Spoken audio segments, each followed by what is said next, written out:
Assalamualaikum warahmatullahi wabarakatuh. Halo semuanya, perkenalkan saya Anissa Maharani, NIM 1906112505. Di sini saya akan melakukan percobaan yang berjudul mengukur transpirasi pada tanaman pacar air. Sebelum itu, saya akan menjelaskan sedikit materi tentang apa itu transpirasi, faktor apa saja yang mempengaruhi transpirasi, dan fungsi dari transpirasi.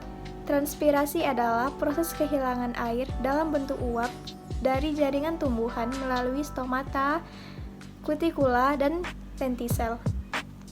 Menurut Darjat dan Arbayah, transpirasi merupakan proses hilangnya air dalam bentuk uap air dari tubuh tumbuhan yang sebagian besar terjadi melalui stomata selain kutikula dan lentisel. Faktor-faktor yang mempengaruhi dalam transpirasi yaitu faktor internal dan faktor eksternal.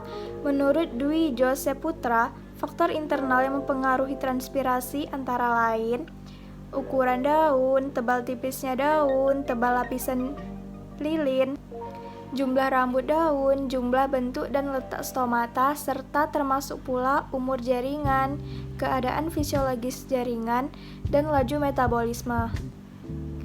Sedangkan faktor eksternalnya menurut Darjat dan Arbayah antara lain radiasi cahaya, suhu, kelembapan udara, angin, dan kandungan air tanah. Selain itu, transpirasi memiliki fungsi yaitu sebagai berikut. Yang pertama, untuk mempercepat laju pengangkutan unsur hara melalui pembuluh silet. Yang kedua, menjaga turginitas sel tumbuhan agar tetap pada kondisi optimal. Dan yang ketiga, menjaga stabilitas suhu pada daun.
Berdasarkan hasil pengamatan yang telah dilakukan, didapat hasil ketinggian air awal dan ketinggian air akhir, serta luas daun awal dan luas daun setelah 2 hari.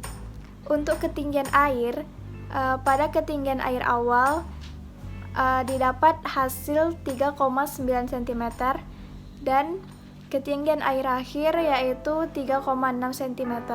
Maka selisih ketinggian air 0,3 cm. Sedangkan untuk selisih luas daun didapat hasil luas daun awal yaitu 9,5 cm dan luas daun setelah 2 hari yaitu 10,5 cm. Maka selisih luas daun yaitu 1 cm.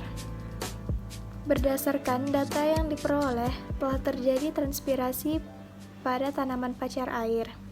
Karena laju transpirasi dinyatakan sebagai jumlah air yang hilang per satuan tumbuhan per satuan waktu.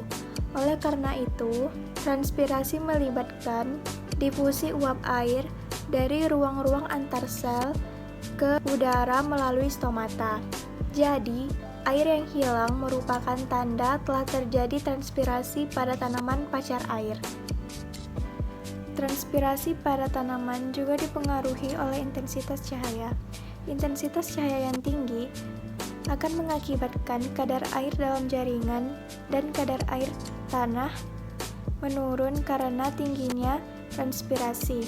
Seperti yang dijelaskan dalam jurnal Pengaruh Naungan Terhadap Pertumbuhan dan Produksi Tanaman Bawang Daun Allium Vistulosum L. di Bandung, Jawa Tengah oleh Ismi Alfiani dan kawan-kawan. Perubahan luas daun merupakan hasil transpirasi yang dipengaruhi oleh faktor eksternal pada transpirasi. Hal ini didukung dalam jurnal Pengaruh Naungan yang berbeda terhadap jumlah stomata dan forus stomata daun oleh Sri Haryanti, yang menyatakan bahwa secara tidak langsung naungan sangat mempengaruhi kelembapan dan kandungan air, sehingga dapat mempengaruhi perluasan daun maupun distribusi stomata pada permukaannya. Pada jurnal Jumlah dan Distribusi Stomata pada Tanaman Penghijauan di Kota Ternate oleh Nurmaya Papuangan menyatakan bahwa luas daun pada tumbuhan berpengaruh terhadap laju transpirasi.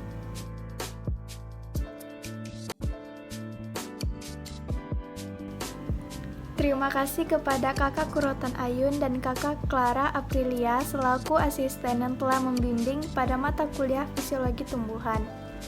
Mohon maaf apabila ada kesalahan, maka dari itu saya mengharapkan kritik dan sarannya agar lebih baik ke depannya. Sekian dari saya, terima kasih. Wassalamualaikum warahmatullahi wabarakatuh.